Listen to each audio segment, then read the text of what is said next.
National audio library for the blind میں خوش آمدید۔ آج ہم آپ کے لیے رضیہ بٹ کی بہترین تحریروں میں سے ناول لے کے آئے ہیں، جس کو آپ کے لیے پڑھا ہے ثانیہ سید نے۔ اس ناول کی تمام اقساط حاصل کرنے کے لیے ڈسکرپشن باکس میں دیے گئے پلے لسٹ کے لنک پہ کلک کریں۔ شکریہ۔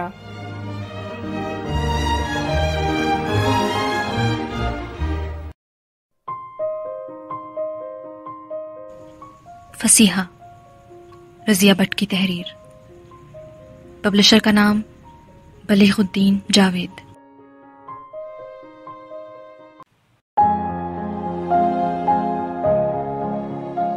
تیسرا حصہ۔ فصیحہ کے لیے یہ فیصلہ کرنا اب کوئی مشکل نہ تھا کہ نواب زادہ ایمی میں دلچسپی کیوں لے رہا ہے۔ نواب زادہ جو پیدائشی طور پر ٹپ ٹاپ کا عادی تھا اور ہمیشہ اسے سجی سجائی انسانوں اور اشیاء سے واسطہ پڑتا تھا، جب اسے ایک ایسی لڑکی مل گئی جو اپنے روپ میں تھی تو وہ اسے دل دے بیٹھا، اور اب فصیحہ کے لیے اس لڑکی کو نواب زادے سے دور کر دینا مشکل تھا۔ ابتدا میں اسی نے ہی تو یہ مصیبت گلے میں ڈالی تھی، اور اب وہ اس مصیبت کو کیسے گلے سے دور کرتی؟ چنانچہ وہ صرف تلملا کر رہ جاتی۔ اس رات اس نے فیصلہ کر لیا کہ نواب زادے سے تمام شرم و حیا کو بالائے طاق رکھ کر بات کرے گی اور اظہار محبت کر دے گی، تاکہ اسے بھی پتہ چل سکے کہ نواب زادہ اس کے بارے میں کیا سوچتا ہے۔ شام کے کھانے کے بعد جب نواب زادہ چہل قدمی کر کے اپنے کمرے میں لوٹا تو فصیحہ بھی آ گئی۔ اس نے کہا، آج نہ جانے نیند کیوں نہیں آ رہی، کسی کا خیال ستا رہا ہوگا۔ عظیم نے شرارت کی۔ ہاں، وہ بولی، کس کا خیال ہے وہ، اور وہ کون خوش قسمت ہے جو آپ کے خیالوں پر ڈاکہ ڈال گیا؟ عظیم نے پوچھا۔ ایک ہے، اس نے مسکرا کر کہا۔ اسے نواب زادے کے پیار پر کسی قدر یقین آ گیا۔ اس کی باتیں ایسے ہی مسحور کر دینے والی تھیں۔ شطرنج کی ایک بازی چلے گی؟ وہ بولی۔ ضرور، نواب زادے نے جواب دیا۔ وہ آج خوشگوار موڈ میں تھا۔ شطرنج کھیلتے ہوئے فصیحہ نے کہا، چچی حضور اور چاچا ابا سے اس دن کیا باتیں ہوئی تھیں؟ کس دن؟ عظیم نے پوچھا۔ جس روز انہوں نے مجھے آپ کے پاس سے اٹھا کر آپ سے مشورہ کیا تھا، فصیحہ نے جواب دیا۔ اوہ، اس روز؟ عظیم نے کہا۔ امی اور ابا کہتے تھے فصیحہ جوان ہو گئی ہے اور اب تم اسے اپنے کمرے میں لے جانے کا بندوبست کرو۔ پھر؟ وہ اضطراب میں بولی۔ پھر کیا؟ عظیم نے کہا۔ میں نے جواب دیا، جیسے آپ کی خوشی۔ اور کیا بات ہوئی؟ فصیحہ نے پوچھا۔ اور کیا بات ہوئی؟ عظیم نے کہا۔ بات ختم ہو گئی؟ اتنی بات کیا کم تھی؟ میرا مطلب ہے، یعنی آپ نے وہ ان کی بات بالکل مان لی نا؟ فصیحہ نے پوچھا۔ تو کیا انکار کر دوں؟ عظیم نے جواب دیا۔ بری بات مجھ سے مت نکالو، فصیحہ نے کہا۔ میں اسی گھر میں پیدا ہوئی، پلی، جوان ہوئی، اور زندگی بھر میں جس مرد سے میری سب سے زیادہ قربت رہی ہے وہ تم ہی ہو۔ میں تمہیں کتنا چاہتی ہوں اس کا اندازہ شاید تم نہ کر سکو، بس اس قدر ہے کہ میں کسی لڑکی کو تمہارے قریب بھی دیکھنا پسند نہیں کرتی۔ مجھے تم سے اور صرف تم سے پیار ہے، اور میں چاہتی ہوں تم بھی مجھ سے پیار کرو، محبت بھری باتیں کرو اور میں ان میں کھو کر رہ جاؤں۔ جذباتی مت بنو، عظیم نے کہا۔ ہر کام وقت مقررہ پر اچھا لگتا ہے۔ یہ درست ہے کہ ہم ایک ہی گھر میں ایک ہی ساتھ پڑھے بڑے، کھیلے اور جوان ہوئے، اور پھر ہم چچا زاد ہیں۔ خون کا رشتہ محبت پر نہیں اکسائے گا تو اور کیا کرے گا؟ مگر ہر کام جذباتی ہو کر سوچنے سے نہیں بنتا۔ اب میں زیادہ دن برداشت نہیں کر سکتی کہ آپ ایک خانہ بدوش لڑکی میں اس قدر دلچسپی لیں، فصیحہ نے کہا۔ آپ کو اعتراض نہیں کرنا چاہیے، عظیم نے کہا۔ وہ خانہ بدوش ضرور ہے، مگر اس میں ہر وہ خوبی ہے جو ایک عورت میں ہونی چاہیے اور جس کو مرد پسند کرتے ہیں، اور اس لیے میں چاہتا ہوں کہ اسے تہذیب و تمدن سے روشناس کراؤں تاکہ وہ ایک اچھی عورت بن سکے۔ کیا مجھ میں وہ خوبیاں نہیں ہیں؟ فصیحہ نے کہا۔ خواہ مخواہ اپنا اور اس کا موازنہ مت کرو، تم ہی ہو اور وہ وہی ہے، جس کا جو مقام ہے اسے وہی ملنا چاہیے، عظیم نے جواب دیا۔ بہتر، فصیحہ نے لمبی سانس لی۔ آپ کے خیالات واقعی نیک ہیں۔ وہ عظیم کی باتوں سے متاثر ہو گئی۔ اچھا، اب نیند آتی ہے، میں تو چلوں؟ وہ بولی۔ نہیں، ایک بازی اور، عظیم نے اس کا ہاتھ تھام لیا۔ اس نے ہاتھ چھڑایا نہیں بلکہ ڈھیلا کر دیا اور مسکرا کر بیٹھ گئی۔ عظیم شرمندہ سا ہو گیا اور شطرنج پر مہرے لگانے لگا۔ پھر اس نے کہا، کافی کا دور چلے گا؟ انہوں نے ملازم کو کافی لانے کا آرڈر دیا اور شطرنج کی بازی میں الجھ گئے۔ نواب زادے نے محسوس کیا کہ اب وہ وقت آ گیا ہے کہ کوئی فیصلہ کن قدم اٹھایا جائے۔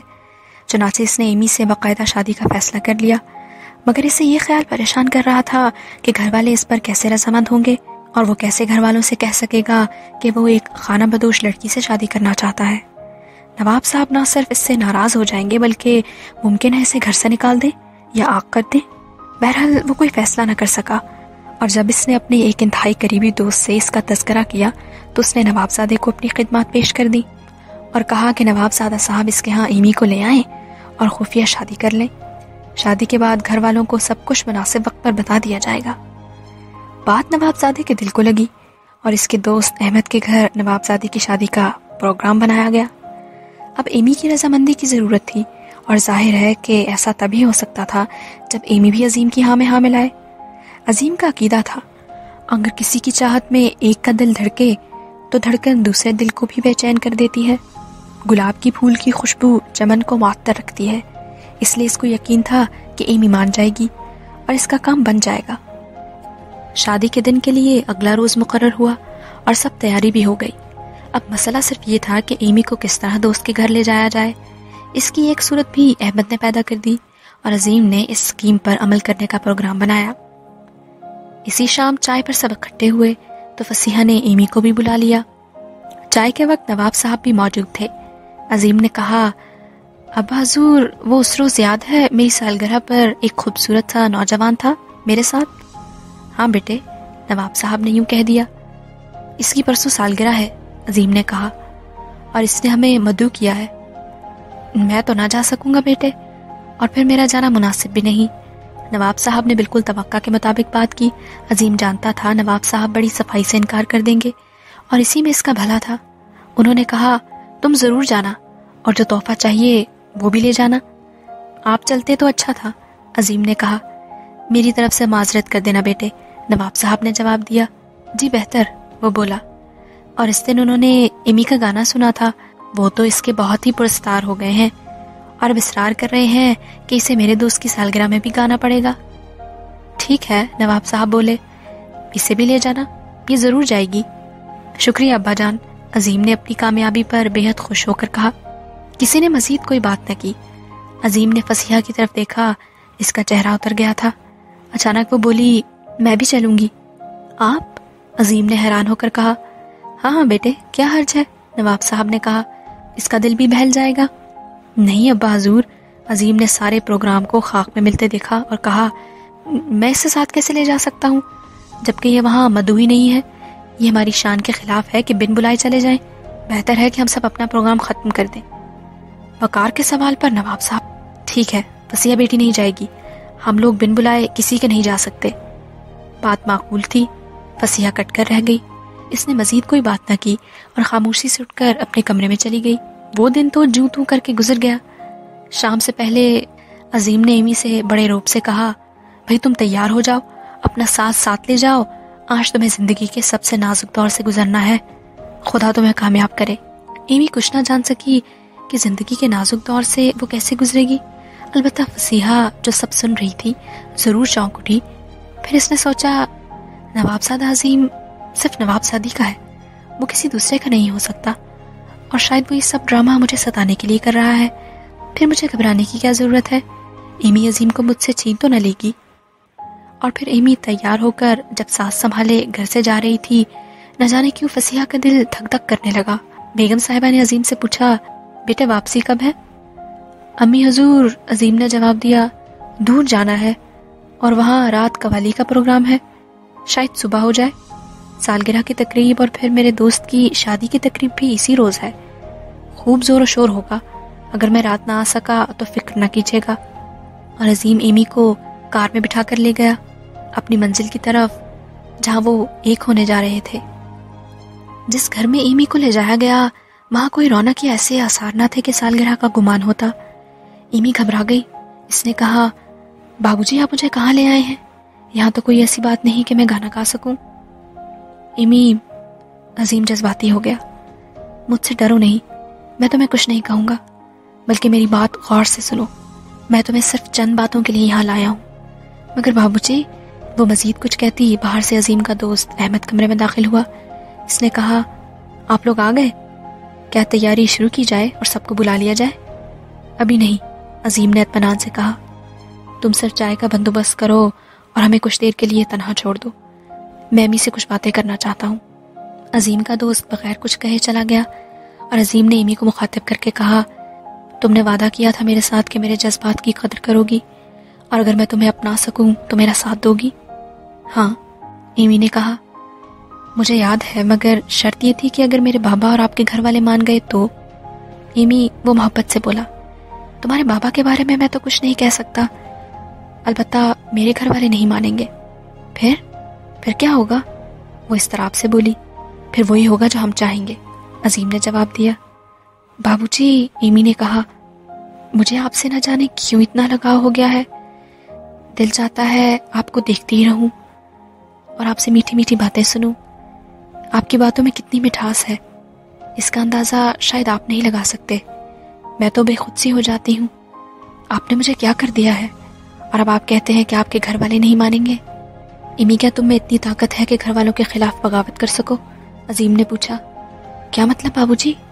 وہ بولی، اگر ہم گھر والوں سے چوری شادی کر لیں تو تمہارا کیا رد عمل ہوگا؟ کیا تم میرا ساتھ دو گی؟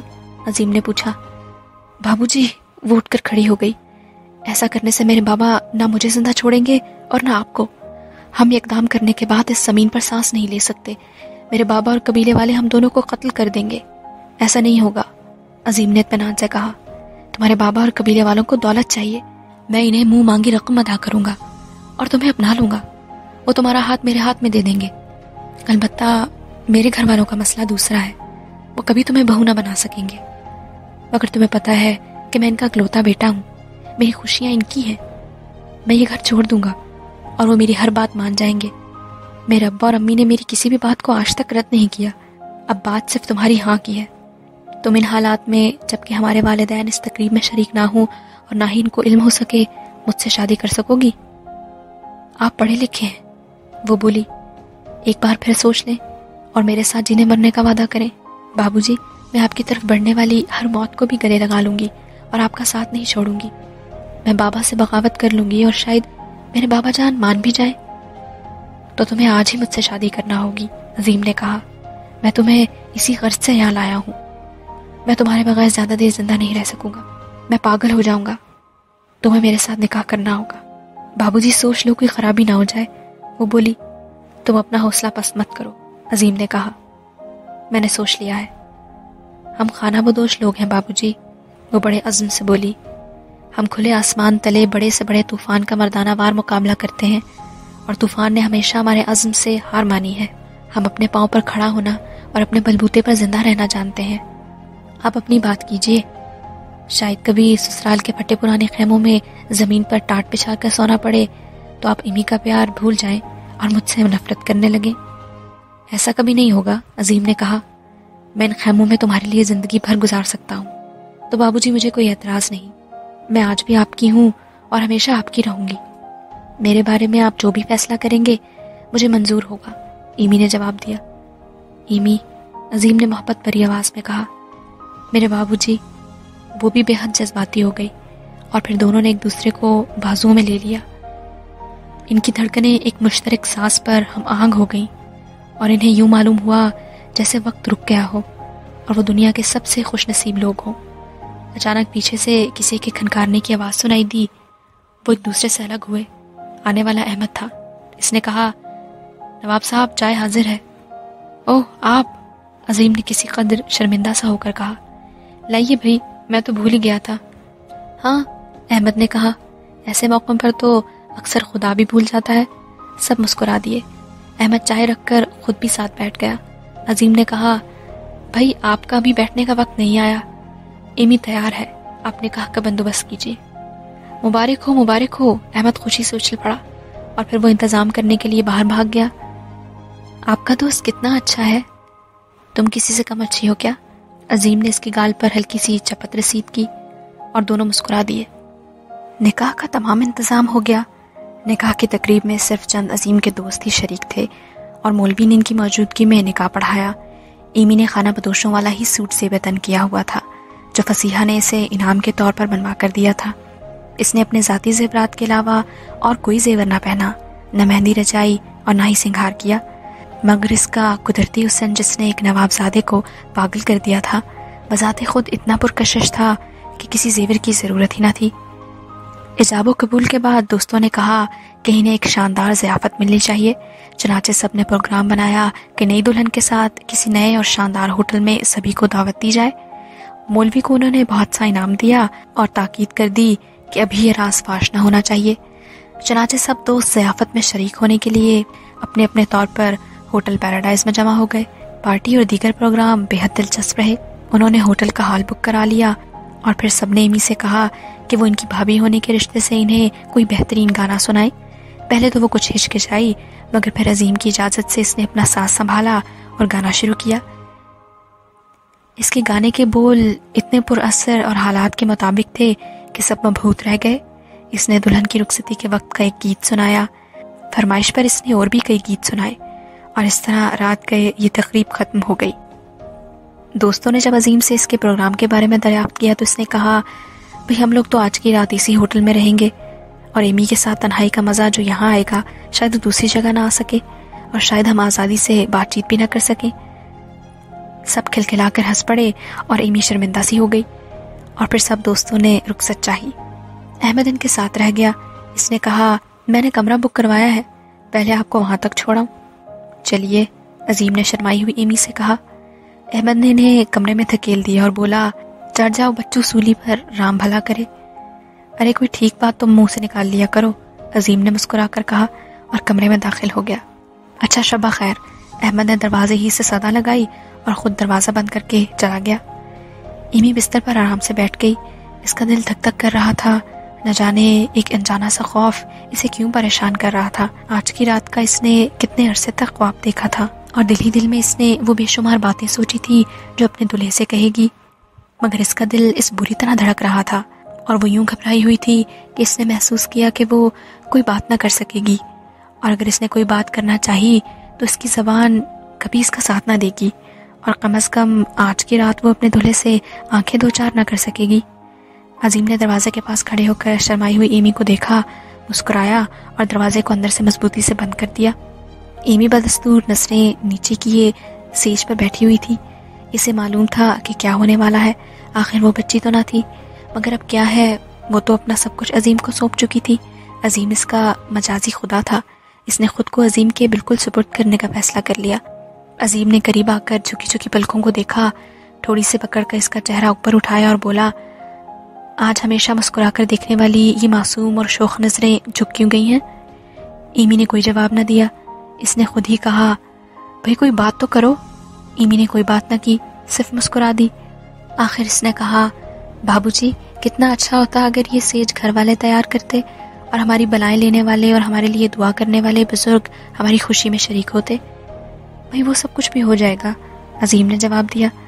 مجھے تو اس قدر خوشی ہے کہ میں نے تمہیں پا لیا، مجھے تو یہ بھی ایک منزل معلوم ہوتی ہے۔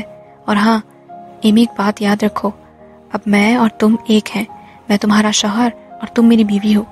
مجھے بابو جی مت کہا کرو، اور کبھی سرکار نہ کہنا، عظیم کہہ لیا کرو۔ جی اچھا، ایمی نے جواب دیا۔ ایمی، عظیم نے کہا، تم کتنی پیاری لگ رہی ہو، میں نے اس سے پہلے کبھی تمہیں اتنی خوبصورت محسوس نہیں کیا، نہ جانے آج مجھے کیا ہو رہا ہے۔ مجھے بھی آپ آج ضرورت سے زیادہ پیارے لگ رہے ہیں، سرتاج۔ اس نے جھک کر لفظ سرتاج ادا کیا۔ سرتاج کے لفظ پر عظیم جھوم اٹھا۔ کتنی شیرینی تھی اس لفظ میں، وہ خود ہی میں کھو گیا۔ اسے تو یہ بھی خیال نہ تھا کہ خانہ بدوش لڑکی جو اسے کچھ دیر قبل بابو جی کہہ رہی تھی، اسے سرتاج کہہ کر مخاطب کرے گی، مگر ایک دم اس کا خیال فصیحہ کی طرف گیا۔ اس نے کہا، ایمی تمہیں معلوم ہے فصیحہ سے میری شادی طے ہو چکی ہے؟ جی، وہ گھبرا کر بولی۔ یہ آپ کیا کہہ رہے ہیں؟ میں ٹھیک کہہ رہا ہوں، عظیم نے جواب دیا۔ فصیحہ سے میری شادی طے تھی، اور چند ماہ بعد میرے ماں باپ اس سے میری شادی کرنے والے تھے۔ اف، وہ گھبرا کر بولی، یہ مجھ سے کیا ہو گیا؟ مجھے تو معلوم ہی نہ تھا کہ آپ فصیحہ سے منسوب ہیں، ورنہ میں کبھی یہ شادی نہ کرتی۔ چلو اب ختم کرو اس بات کو، عظیم نے کہا۔ ایمی نے اس کے منہ پر ہاتھ رکھ دیا اور بولی، خدا کے لیے اب ایسی بات زبان پر مت نکالیے، جو ہونا تھا وہ ہو چکا، تو فکر کس بات کی؟ عظیم نے اسے دلاسا دیا۔ میں فصیحہ کو پسند نہیں کرتا تھا اور کسی بھی صورت اسے اپنانے کو تیار نہ تھا۔ قدرت نے مجھے تم سے ملا دیا اور میں زیادہ دیر تم سے آنکھ مچولی کھیلنا نہیں چاہتا تھا، لہٰذا میں نے تمہیں اپنانے کا فیصلہ کیا اور آخر تمہیں اپنا لیا۔ مگر یہ فصیحہ پر سراسر ظلم ہوا سرتاج، ایمی نے کہا۔ میں نے عورت ہو کر ایک عورت کے حق پر ڈاکہ ڈالا ہے، مجھے ایسا نہیں کرنا چاہیے تھا۔ سرتاج، ہم خانہ بدوشوں میں ایک بات مشہور ہے کہ جو عورت کسی دوسری عورت کا سہاگ چھین لے وہ کبھی سکھی نہیں رہ سکتی۔ میں نے بار بار یہ بات بڑوں سے سنی ہے اور آج مجھ ہی سے وہ غلطی ہو گئی، خدا ہم پر رحم کرے۔ مگر میں اس کا سہاگ نہ تھا، بھائی تھا، چچا زاد، اور وہ مجھے قطعاً پسند نہ تھی۔ یقین کرو اگر تم نہ ملتی تو شاید تب بھی میں اس سے شادی نہ کرتا، عظیم نے ایمی کو مطمئن کرنے کے لیے کہا۔ بہرحال یہ سب بے خبری میں ہوا، ایمی نے کہا۔ بھئی چھوڑو ان باتوں کو، عظیم نے جواب دیا۔ ان ارمانوں بھری رات میں تم بھی کیا جھگڑے لے کر بیٹھ گئی؟ ایمی صرف مسکرا دی۔ عظیم نے اس کے بالوں میں انگلیاں ڈال کر اسے ذرا سا چھوا اور پھر اسے بازوؤں میں لے لیا اور کمرے کی تنہائیاں تاریکی میں ڈوب گئیں۔ الگ صبح دروازہ کھٹکھٹانے کی آواز سے عظیم جاگ گیا۔ ایمی ابھی تک سو رہی تھی۔ شب بیداری کے باعث وہ صبح دیر سے اٹھے تھے، اس لیے دیر سے جاگے تھے۔ عظیم نے ایمی کو جگایا، وہ جلدی سے اٹھی، لباس درست کیا اور کرسی پر بیٹھ گئی۔ عظیم نے کہا، اس وقت کون ہو سکتا ہے؟ ایمی بھی ڈر گئی، کہیں گھر والوں کو پتہ تو نہیں چل گیا۔ عظیم نے ڈرتے ڈرتے دروازہ کھولا۔ احمد کھڑا مسکرا رہا تھا۔ صبح بخیر، اس نے کہا۔ ارے اتنی صبح صبح آ گئے، عظیم نے کہا۔ یار آرام کرنے دیا ہوتا تو کیا رات بھر کبڈی کھیلی جاتی رہی ہے جو نواب صاحب 9 بجے تک سو رہے ہیں؟ احمد نے مسکرا کر کہا۔ ارے 9 بج گئے، عظیم نے کہا۔ پھر وہ اسے اندر لے آیا۔ صبح بخیر بھابھی، احمد نے کمرے میں داخل ہو کر کہا۔ ایمی مسکرا کر رہ گئی۔ عظیم نے کہا، بھائی ہاتھ منہ دھو لیں، پھر ناشتہ اکٹھا کریں گے اور جلدی سے گھر بھی جانا ہے، کہیں سارا راز فاش نہ ہو جائے، امی اور ابا حضور منتظر ہوں گے۔ ہاں ہاں، ایمی نے کہا، جلدی جانا چاہیے ورنہ بدنامی کا ڈر ہے۔ ارے اب بدنامی کیا؟ احمد نے کہا۔ اوکھلی میں سر دیا ہے تو مسلوں سے کیا ڈرنا؟ عظیم ہنس پڑا۔ وہ خلاف معمول بے حد خوش تھا اور ایمی کے چہرے سے بھی خوشی پھوٹ رہی تھی۔ عظیم نے کہا، ایمی تم پہلے نہا لو، میں بعد میں نہاؤں گا۔ بہتر سرتاج، ایمی نے کہا اور غسل خانے میں چلی گئی۔ احمد نے کہا، رات کیسی رہی؟ شاندار، عظیم نے جواب دیا۔ خوش قسمت ہو میاں، ہر لحاظ سے خوش قسمت ہو، وہ چیز حاصل کی ہے کہ ہر شخص دیکھے تو انگلیاں چاٹتا رہ جائے۔ کیا جلیبیاں کھانے کو دل چاہتا ہے؟ عظیم نے مذاق سے کہا۔ اب گھر میں کیسے پروگرام رہیں گے؟ احمد نے پوچھا۔ وہ بھی بن جائیں گے، جیسا ماحول ہوگا اس کے مطابق ہم چلا لیا کریں گے۔ مگر یار ایک خیال مجھے رہ رہ کر آتا ہے، اور وہ یہ ہے کہ اب گھر والوں کو اور ایمی کے باپ کو کیا جواب دینا ہوگا؟ عظیم نے جواب دیا۔ وہ بھی جیسا موقع ہوگا کام نکال لینا، موقع شناس تو ہو ہی، احمد نے جواب دیا۔ بہت شرارتی ہو، عظیم نے کہا۔ ایمی غسل کر کے آ گئی تھی۔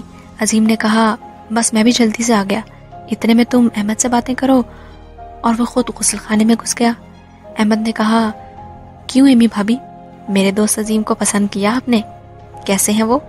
اجی میں نے انہیں پسند کرنے کے بعد شادی کی ہے، شادی کے بعد یہ سوال بے معنی ہے، ایمی نے جواب دیا۔ عیش کرو گی عمر بھر، میرا دوست دولت مند ہے اور ماں باپ کا اکلوتا بھی۔ مگر مجھے اس سے کیا سروکار؟ ایمی نے کہا۔ میں نے دولت سے نہیں عظیم سے پیار کیا ہے، اور اگر وہ بھوکے بھی ہوں تو مجھے پیارے لگتے ہیں احمد بھیا، اس نے کہا۔ ہمارے خانہ بدوشوں کے قانون شہروں کے قانون سے الگ ہیں، وہاں یہ نہیں ہوتا کہ مرد کی شان اس کی دولت کے لحاظ سے دیکھی جائے، بلکہ صرف چاہت دیکھی جاتی ہے، اس کے علاوہ اور کچھ نہیں۔ اکثر حالات میں ہماری خانہ بدوش عورتیں مردوں سے زیادہ کما لیتی ہیں اور کبھی مرد پر احسان نہیں جتاتی۔ ہمیں اسی قدر دولت کی ضرورت ہوتی ہے جس سے پیٹ بھر سکے۔ بھائی بہت خوب، بہت خوب، عظیم نے نہا کر نکلتے ہوئے سب باتیں سن لی اور کہا، کیوں احمد بھیا، کیسا رہا؟ ہمارے انتخاب کے بارے میں آپ کا کیا خیال ہے؟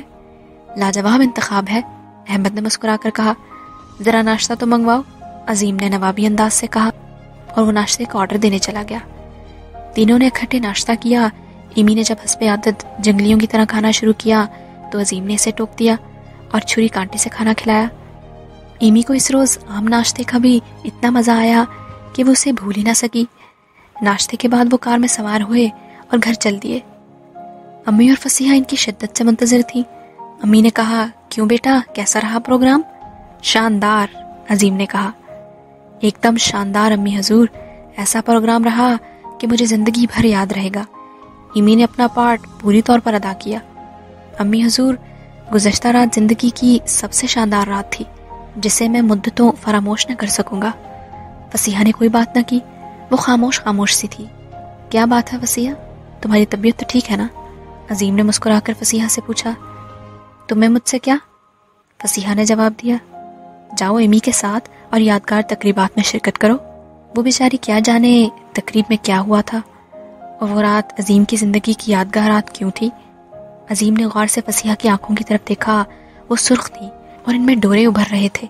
اسے جاننے میں ذرا بھی دیر نہ لگی کہ فصیحہ رات بھر سو نہیں سکی۔ خاموشی سے وہ اپنے کمرے میں لباس تبدیل کرنے چلا گیا۔ واپسی پر اس نے امی سے کہا، امی حضور، رات بھر جاگنے کی وجہ سے اب سخت نیند آ رہی ہے، میں سونے جا رہا ہوں، کھانے کے وقت مجھے جگا دیجیے گا۔ بہتر بیٹے، بیگم صاحبہ نے کہا، جاؤ آرام کرو، رات بھر جاگتے رہے ہوگے۔ عظیم کے جانے کے بعد فصیحہ نے سوچا وہ ایمی کے پاس جائے اور اس سے پوچھے کہ رات کیا کچھ ہوا پروگرام میں۔ چنانچہ وہ ایمی کے کوارٹر میں پہنچی۔ کمرے میں جھانک کر اس نے دیکھا ایمی لباس تبدیل کیے بغیر بڑی بے ترتیبی سے چارپائی پہ لیٹی سو رہی تھی۔ کچھ دیر وہ دروازے میں کھڑی رہی، اسے دیکھتی رہی۔ ایمی کا چہرہ اسے بے حد معصوم دکھائی دیا، شاید رات بھر جاگتی رہی ہے بیچاری۔ فصیحہ کو خواہ اس پر پیار آ گیا اور وہ الٹے پاؤں واپس لوٹ آئی۔ عظیم اور ایمی کے بے حد احتیاط کے باعث حالات معمول پر تھے، اور کسی بھی فرد کو یہ علم نہ ہو سکا کہ وہ میاں بیوی کی زندگی بسر کر رہے ہیں۔ خاص طور پر انہوں نے یہ بات فصیحہ سے تو بے حد چھپائے رکھی، اور پھر اسے بتانے کی ضرورت بھی کیا تھی جبکہ وہ ایمی کی سب سے بڑی حریف تھی۔ ایک روز بڑا دلچسپ واقعہ ہوا۔ امی حضور نے، جبکہ نواب صاحب بھی چائے پر موجود تھے، عظیم سے کہا، عظیم بیٹے۔ ہاں امی حضور، عظیم نے لمبا سانس لے کر جواب دیا، تم نے پڑھائی چھوڑ دی ہے بیٹے، تم کالج نہیں جاتے؟ مگر وہ کیوں؟ ابا حضور نے پوچھا۔ بس ابا حضور، جی بھر گیا ہے، فضول نصاب چاٹنے کو دل نہیں چاہتا تھا، پڑھائی چھوڑ دی، عظیم نے بتایا۔ ٹھیک ہے، ابا حضور نے کہا، جیسے تمہاری مرضی، تم نے کون سی نوکری کرنی ہے؟ اور بات ٹل گئی۔ مگر امی حضور نے کہا، عظیم بیٹے، اب زیادہ دیر انتظار مجھ سے نہیں ہوتا، اگلے ماہ میں تمہاری اور فصیحہ کی شادی کر دوں گی، میں بھی گھر میں تمہاری خوشیاں دیکھوں۔ ہاں بیٹے، نواب صاحب نے بھی بیگم کی تائید کی، تمہیں اب شادی کر لینی چاہیے۔ مگر ابا حضور، عظیم نے کچھ کہنا چاہا۔ فصیحہ پاس ہی بیٹھی تھی۔ اپنی شادی کے بارے میں بات سن کر اس کا چہرہ ٹمٹما اٹھا۔ وہ تیزی سے اٹھی اور اپنے کمرے میں بھاگ گئی۔ اگر مگر کچھ نہیں، نواب صاحب نے کہا، بات صاف ہے کہ تم شادی کرو گے، اور یہ میرا فیصلہ ہے۔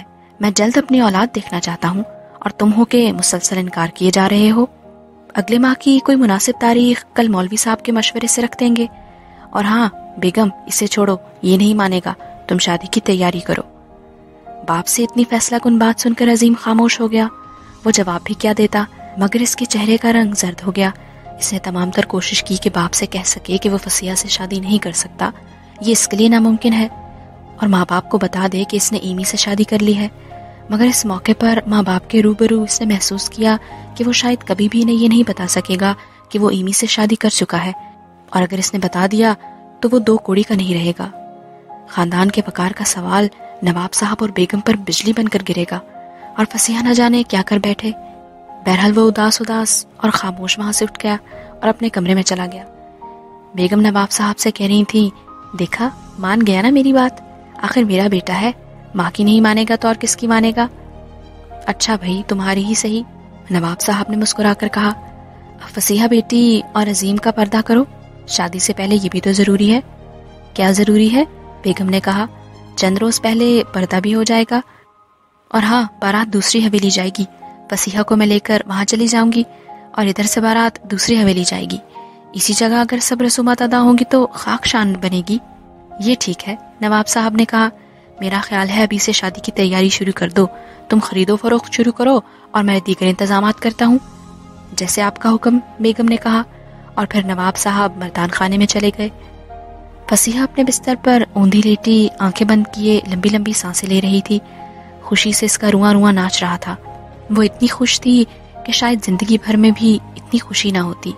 آج اسے اس کی منزل مل گئی تھی، اس کے محبوب نے بھی رضامندی کا اظہار کر دیا تھا اور اب جلدی وہ ان راہوں پر اکٹھے چلنے کا تصور لیے لیٹی تھی جن راہوں کا تعین اس نے بارہا کیا تھا، مگر اس سے کیا معلوم کہ جس محبوب کو وہ اتنی شدت سے چاہتی ہے وہ ایک چاند ہے، وہ چاند جو قریب رہتا ہے اور پھر بھی ہاتھ نہیں آتا، جس کی طرف جتنا بھی بڑھو کئی فاصلہ ختم نہیں ہوتا۔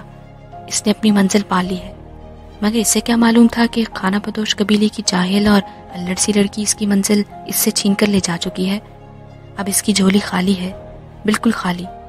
اس میں خار بھر سکتی ہے، پھول نہیں، کیونکہ اس چمن میں صرف ایک ہی پھول تھا اور وہ ایمی نے اپنے مانگ میں سجا لیا تھا۔ عظیم نے سوچا فصیحہ کو زیادہ پردے میں رکھنا درست نہیں۔ اگر میں ماں باپ سے بات نہیں کر سکتا تو مجھے کیا حق حاصل ہے کہ میں ایک شریف نوابزادی کو غلط فہمی میں مبتلا رکھوں اور وہ ایسے سپنے دیکھتی رہے جس کی تعبیر اسے زندگی بھر معلوم نہ ہو سکے۔ وہ بیچاری بے قصور ہے، اسے ایک ہی بار بتا دینا چاہیے کہ میں تمہارا نہیں ہو سکتا، میں کسی اور کا ہو چکا ہوں، میں نے ایمی سے شادی کر لی ہے اور اب تم بھی مجھے بھول جاؤ، تمہیں اچھے سے اچھے رشتے مل سکتے ہیں۔ یہی سوچ کر وہ فصیحہ کے کمرے میں آیا تاکہ اس سے دو ٹوک بات کر سکے۔ فصیحہ نے سر اٹھایا، اس کی طرف دیکھا اور بولی، آپ اور یہاں؟ جی، عظیم نے صرف اسی قدر کہا۔ وہ کھلکھلا کر ہنس پڑی، ہنسی میں بڑی جان تھی، پیار تھا، خلوص تھا، اپنائیت تھی۔ اس نے عظیم کو ایک نظر دیکھا، وہ بالکل سنجیدہ تھا۔ فصیحہ نہ جانے کیوں آج اس کی نظروں کا سامنا نہ کر سکی اور اپنے چہرے کو دونوں ہاتھوں سے ڈھانپ کر اس نے کہا، آپ کو یہاں نہیں آنا چاہیے تھا، اگر کسی نے دیکھ لیا تو خواہ کی بدنامی ہوگی۔ مگر میں پہلے بھی یہاں آتا رہا ہوں، عظیم نے کہا۔ بدنامی والی کیا بات ہے؟ تب اور بات تھی، فصیحہ نے جواب دیا۔ اب اور بات ہے، اب تو ہمیں ایک دوسرے سے کچھ عرصے کے لیے الگ رہنا چاہیے، آخر 1 ماہ کی تو بات ہے، اس کے بعد… ہاں کہو، اس کے بعد کیا ہوگا؟ عظیم نے بے صبری سے پوچھا۔ آپ کو معلوم ہے، فصیحہ نے کہا، اس کے بعد یہ حجاب ختم ہو جائے گا اور ہم ایک ہو جائیں گے، پھر کسی بات میں کوئی بدنامی والی بات ہی نہ ہوگی۔ عظیم ہنس پڑا، وہ بھول گیا کہ کیا کہنے آیا تھا اور ایسے حالات میں وہ یہ سب باتیں کہہ بھی کیسے سکتا تھا۔ وہ کیسے بتا دیتا کہ فصیحہ، میں نے ایمی سے شادی کر لی ہے اور تمہارے خوابوں کے وہ تمام شیش محل جو تم نے بنا رکھے تھے کچے گھروندے ہیں جو ہوا کی ایک تنو تیز رو سے ڈھہ جائیں گے۔ اس نے سوچا، مجھے کیا حق حاصل ہے کہ میں اپنی خوشیوں کے لیے کسی کا دل توڑوں؟ میں ایسا کبھی نہیں کر سکوں گا اور نہ ہی مجھ میں یہ جرت ہے۔ جو ہونا ہے ہوتا رہے، میں ایمی سے کہوں گا کہ وہ سب کچھ بتا دے فصیحہ کو۔ لڑکی کی زبان سے یہ سب بات سنے گی اور بات ہے، اور ہاں، مرد تو 4 شادیاں کر سکتے ہیں، اگر میں فصیحہ کو بھی اپنا لوں تو کیسا رہے؟ میرے پاس دولت کی کیا کمی ہے؟ اور اتنا چاہنے والی بیوی جو مجھے اتنا پیار دے سکے گی مجھے کہاں ملے گی؟ مگر شاید ایمی سے یہ برداشت نہ ہو سکے گا۔ نہیں، مجھے صرف ایمی کا رہنا ہوگا، اس سے زیادہ سوچنا گناہ ہے۔ فصیحہ اسے سوچ میں دیکھ رہی تھی۔ اس نے کہا، مستقبل کے حسین خوابوں میں گم ہو گئے نا؟ ہاں، اس نے کہا، بعض خواب عجیب ہوتے ہیں اور انسان انہیں بیان نہیں کر سکتا۔ وہ کھلکھلا کر ہنس پڑی اور بولی، ہنی مون منانے کے لیے پہاڑ پر چلیں گے، جیسے تمہاری خوشی وہی کریں گے۔ عظیم نے جواب دیا۔ کافی چلے گی؟ اس نے پوچھا۔ عظیم نے سوچا، بیچاری کا دل توڑنا اچھا نہیں، 1 کپ پی لینے میں حرج کیا ہے۔ اس نے کہا، تمہارے ہاتھ سے تو زہر بھی ملے تو پیئیں گے۔ فصیحہ نے عظیم کے منہ پر ہاتھ رکھ دیا اور بولی، خدا نہ کرے آپ زہر پئیں، اور کافی لینے چلی گئی۔ جب اس نے گرما گرم کافی عظیم کو پیش کی تو ہر نوابزادی کی طرح عظیم سوچ میں رہ گیا۔ اس نے ایمی سے شادی کر کے جلد بازی کی ہے، فصیحہ کو ٹھکرانا اور چھوڑ دینا اس کے بس کی بات نہیں۔ عظیم نے کہا، اب اجازت دیجیے۔ جیسے آپ کی خوشی، فصیحہ نے جواب دیا۔ اب اجازت لینے اور دینے والی کیا بات رہ گئی ہے؟ عظیم مسکرایا اور اپنے کمرے میں جانے لگا۔ جو ہی کمرے کا دروازہ کھول کر اندر داخل ہوا، وہ حیران رہ گیا، ایمی اندر موجود تھی۔ اس نے کہا، میں نے امی حضور اور ابا کی باتیں سن لی ہیں، وہ تو تمہاری شادی کے بارے میں تاریخ طے کر رہے تھے۔ میں ادھر سے گزری تو امی حضور نے کہا، ایمی عظیم کی شادی ہو رہی ہے، تمہارے فن کا تو تب پتہ چلے گا۔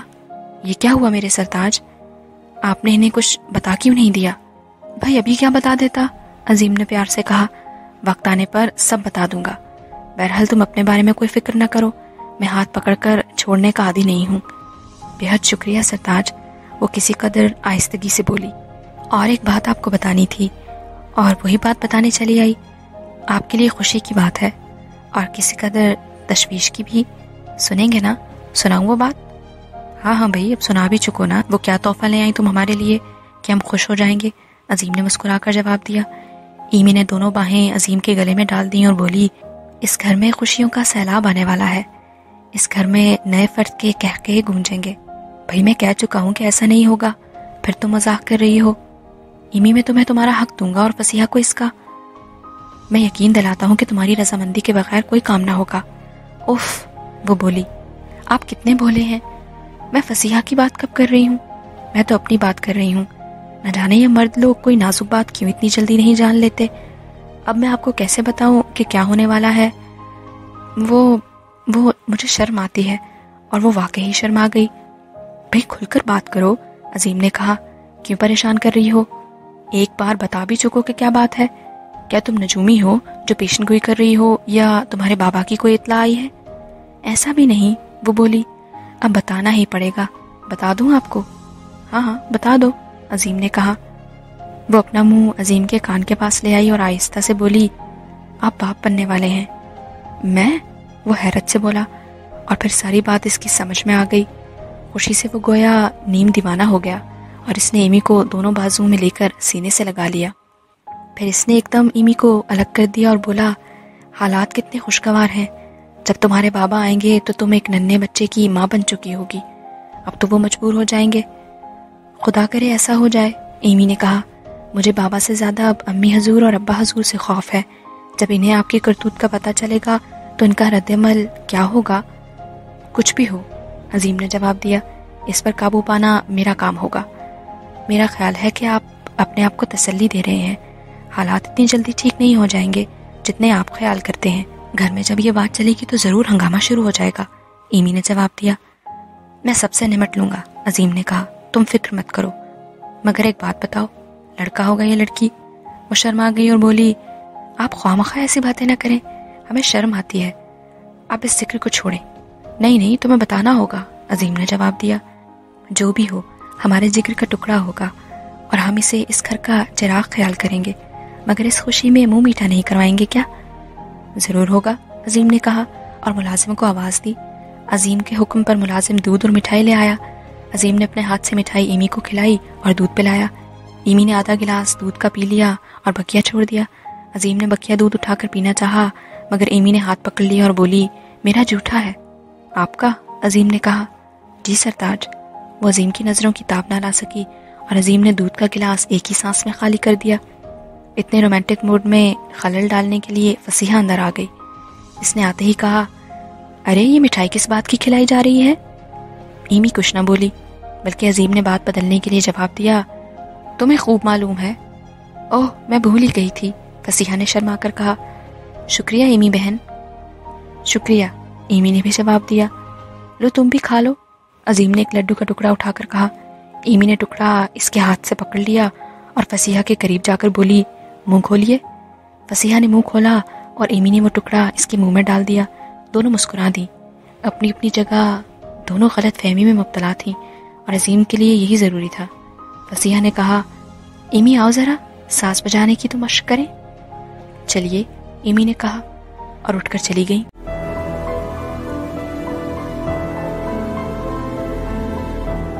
اگر آپ نے ہمارا چینل سبسکرائب نہیں کیا تو ابھی سبسکرائب کریں اور ساتھ ہی بیل آئیکن پر کلک کریں تاکہ ہماری نئی آنے والی بکس کی اپڈیٹس آپ کو ملتی رہیں۔ لائک کریں، شیئر کریں اور کمنٹس کر کے اپنی رائے کا اظہار کریں، اور یہ بھی بتائیں کہ آپ کو ہماری بکس کیسی لگتی ہیں۔ مزید معلومات اور ڈسکشن کے لیے ڈسکرپشن میں دیے گئے لنک پر کلک کر کے ہمارا واٹس ایپ گروپ جوائن کریں۔ شکریہ۔